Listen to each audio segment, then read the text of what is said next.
Assalamualaikum warahmatullahi wabarakatuh. Nama saya Siti Hajah Minjaman Yassin. Saya merupakan pelajar MBB. Apa yang saya rasa berdasarkan temu bual yang dijalankan bersama guru pendidikan khas iaitu guru PPKI, pengalaman yang penting yang dapat saya perolehi dengan belajar program PPKI ini iaitu nombor satu adalah kepelbagaian keperluan pelajar, yang mana PPKI ini terdiri daripada 3 aras. Di sana ni dia mempunyai kepayan lah, mempunyai tingkah laku yang berlainan lah. Lagi satu dengan dia keperluan pun berbeza. Bagi saya pelajar ni tidak boleh dijudge sebab mereka pun tak tahu apa benda yang mereka lakukan. Yang mereka tahu adalah buat dan terus buat, tapi tak tahu apa dia punya, orang kata, kesan daripada apa yang mereka lakukan itu.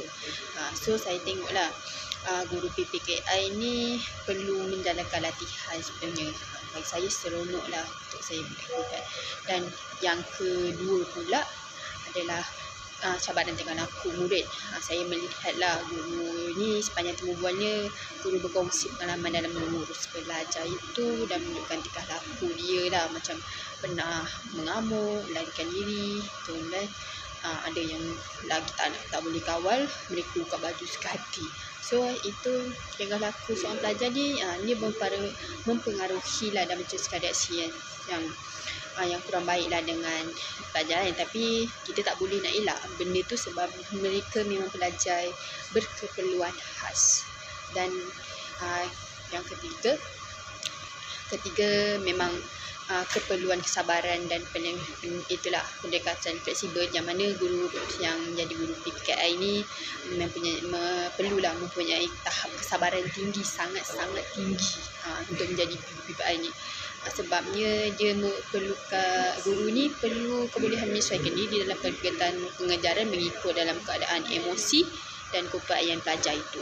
So banyaklah strategi-strategi yang mungkin guru tu lakukan, seperti saya dengar jalan-jalan, beriadah, apa semua tu membuatkan pelajar lebih seronok. So orang kata mengurangkanlah kadar emosi, membangkitkan emosi kegembiraan daripada emosi yang betul, orang kata kegembiraan daripada kemurungan. Sebabnya pelajar PPKI ini memang mereka hanya fikir nak tahu seronok aja. Sedih apa semua tu mereka dia tak suka. So maksudnya macam memang tahap kesabaran dia untuk mendidik mereka ni. Dan yang keempat pula kepentingan dokumentasi, which is setiap tingkah pelajar ni kita rekod lah, macam mana dibuat, apa mereka buat, kita kena rekod dan kita rakam. Sebabnya sekarang ni kan zaman viral, so kita macam nak buat sesuka hati tu, apa semua tu pasti akan dituduh kita lah yang buruk. So macam kalau kita merakam, kita merakam, dia ada bukti apa yang kukuh kenapa kita buat sedemikian. So lagi senang untuk kita, itulah orang tak judge kita macam mana as guru PPKI. Dan nombor 5 adalah beban tugas tuntutan profesional guru PPKI. Guru PPKI ni bukan mengajar, dan dia pun lain macam mengajar. Dan dia dalam masa yang sama mereka menguruskan tingkah laku murid, cara penyediaan dia dan sebagainya. Kekurangan guru, kerasa padat fasiliti menambahkan lagi cabaran. So semakin banyak pelajar, semakin tinggi cabarannya.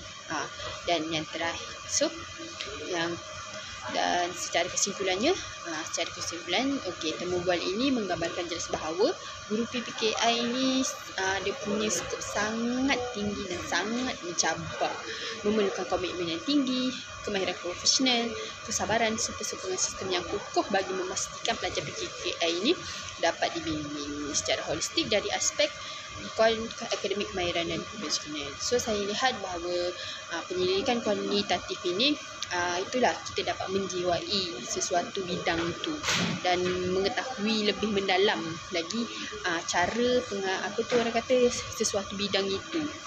Dengan temu bual ini banyaklah orang kata pengalaman dan kisah-kisah yang dapat saya fahami, dapat saya pelajari. So overall apa yang saya banyak yang saya dapat belajar melalui pendidikan kualitatif ini, dan saya harap saya dapat belajarnya sampai saya menjadi seorang guru. Okey, sekian, terima kasih.